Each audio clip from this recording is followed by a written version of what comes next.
Madame, mademoiselle, monsieur, bonjour et bienvenue dans ce magazine où nous avons le plaisir de retrouver Isabelle Marionnex. Isabelle Marionnex, bonjour. Bonjour Philippe. Alors Isabelle, vous êtes coach depuis maintenant une quinzaine d'années et vous êtes spécialisée dans le burn-out. Et si nous avons souhaité vous inviter une nouvelle fois dans notre studio, c'est parce que vous avez mis en place toute une réflexion par rapport aux dirigeants d'entreprise. Si vous pouvez un peu nous expliquer pourquoi est-ce que vous avez fait ça d'ailleurs? En fait, après une douzaine d'années où j'accompagnais les personnes en individuel, je réalisais de plus en plus qu'il y avait un vrai plus d'aller parler aux dirigeants et aux chefs d'entreprise pour les outiller, parce qu'on voit clairement que ça a explosé, et surtout après le Covid, le pourcentage de personnes qui s'arrêtent. Et donc, c'était de leur expliquer peut-être comment éviter cette possibilité de recevoir des certificats et de les mettre dans des situations parfois très inconfortables, et évidemment l'inconfort de la personne qui s'arrête. Et donc, ça a été tout un travail de réflexion sur la prévention pour permettre que les personnes, au mieux, ne s'arrêtent pas, et outiller les chefs d'entreprise pour pouvoir éviter cette situation. Parce qu'on observe, quand on voit vraiment que le burn-out, c'est quelque chose de multifactoriel, on parle bien de l'aspect de notre société dans laquelle on est aujourd'hui, la société qui est quand même maltraitante. Ça, c'est selon Pascal Chabot, qui a écrit un livre là-dessus de manière très intéressante. Et également l'environnement professionnel et l'individu. Donc il y a un impact des trois qui font que la personne s'arrête.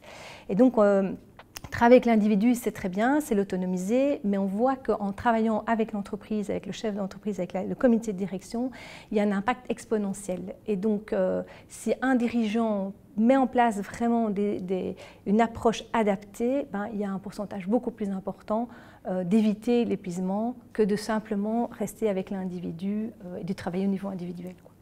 Et ça veut dire quoi? Que le dirigeant va devoir changer sa manière de travailler, son organisation interne? Alors, nous, ce que nous observons en travaillant avec eux, c'est que l'idée n'est pas d'en faire plus, mais d'en faire autrement. Parce qu'on voit aujourd'hui que la société qui est toujours dans le toujours plus, en fait, met le corps de la personne en stress. Et donc, le corps s'adapte, mais il y a un moment où il ne peut plus s'adapter. C'est vraiment le système nerveux qui est tout le temps en accélération, et puis tout à coup, il ne peut plus. Et donc, le burn-out, c'est un moment où le corps se met en protection et arrête. Et donc, c'est comment permettre au chef d'entreprise d'expliquer que arrêtons de les mettre tout le temps en stress. C'est un travail sur du court terme, parce que oui, on a l'impression que c'est beaucoup plus rentable, mais en fait, le moment où le corps arrête et c'est plus possible, et donc c'est leur dire, bon, soutenons-les pour éviter de mettre le corps tout le temps en stress, donc évitons de demander toujours plus. Et en même temps, le défi du chef d'entreprise, c'est qu'il doit rester performant par rapport à la concurrence. Et donc, c'est comment mettre l'énergie, non pas dans plus d'activités, mais plus dans autrement, faire autrement, et voire même toucher et cibler les activités où il y a le plus d'impact. Parce que sur du long terme, ça ne tient pas de faire toujours plus. Et donc aujourd'hui, on a l'impression que beaucoup de personnes courent un peu comme des poules sans tête dans tous les sens. La productivité n'augmente pas, voire même réduit. Et donc en fait, c'est absolument pas efficace sur du long terme. Et donc c'est leur faire comprendre qu'en permettant de mettre les personnes moins sous stress, en leur donnant ce que j'appelle une sécurité psychologique, donc les soutenir pour pouvoir leur donner des challenges, mais pas au-delà de ce qui est juste et possible dans les ressources de l'entreprise, c'est de donner cette sécurité. Du coup, à ce moment-là, la personne peut avancer, peut performer, tout en ne se mettant pas en difficulté.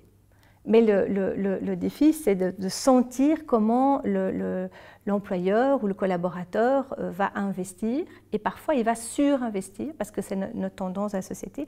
Et donc, si le chef d'entreprise a une cohérence, une communication claire en disant c'est important de prendre des espaces, de manger à midi, de ne pas vous connecter le soir, d'avoir des moments où vous pouvez aller dehors, vous oxygéner, respirer, si lui donne l'impulse et qu'il le fait lui-même, il va permettre à ce collaborateur de le faire.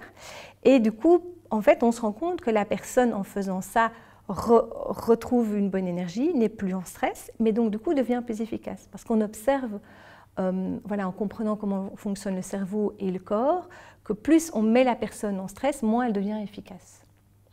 Donc le défi, c'est de soutenir, de faire comprendre au comité de direction que de presser n'est pas efficace sur du court terme. Par contre, structurer, contenir, donc donner cette contenance psychologique et leur permettre d'avoir des moments de régulation, de récupération, vont leur permettre de prendre de la distance, du recul et connaître les priorités et savoir où est-ce qu'on va mettre mon énergie pour impacter le plus dans l'entreprise. Et voilà, nous, on expérimente ça, que ça rend finalement les collaborateurs beaucoup plus enthousiastes, motivés, mais aussi plus performants. Et sur le long terme, il y a une réelle plus-value, ou changer la croyance que c'est en travaillant plus et en mettant plus de stress qu'on va rester performant et efficace. Les neurosciences vous aident dans l'élaboration de ce que vous proposez? Donc oui, donc on est formé notre équipe est formée en l'équipe neurosciences. L'équipe de UPulse, on voit apparaître le nom sur l'écran actuellement. Tout à fait. Donc notre équipe, on est maintenant actuellement 5 coachs et 3 médecins. On est formé en neurosciences pour essayer de comprendre comment le cerveau fonctionne et grâce au développement vraiment énorme et grâce à l'outil de la scintigraphie, on comprend de mieux en mieux comment fonctionne notre cerveau. Et donc, grâce à la compréhension, on voit qu'il y a 2 zones. Il y a une zone qui, quelque part, est ce qu'on appelle le conditionnement, donc où on fonctionne un peu comme un GPS, on a toutes les petites voies qui nous font avancer. Et puis il y a une zone qui est ce qu'on appelle le préfrontal, qui est cette zone qui nous permet à certains moments de prendre du recul, de la distance, mais qui nous donne accès à la créativité, à sortir out of the box et imaginer d'autres solutions pour pouvoir, je dirais, bien fonctionner. Et ce qu'on observe, c'est que plus on met du stress et plus on a de l'information, du contenu, on est tout le temps occupé, plus cette zone de conditionnement néolimbique prend le lead et fonctionne un peu comme une poule sans tête, sans réfléchir, et avance et va droit dans le mur.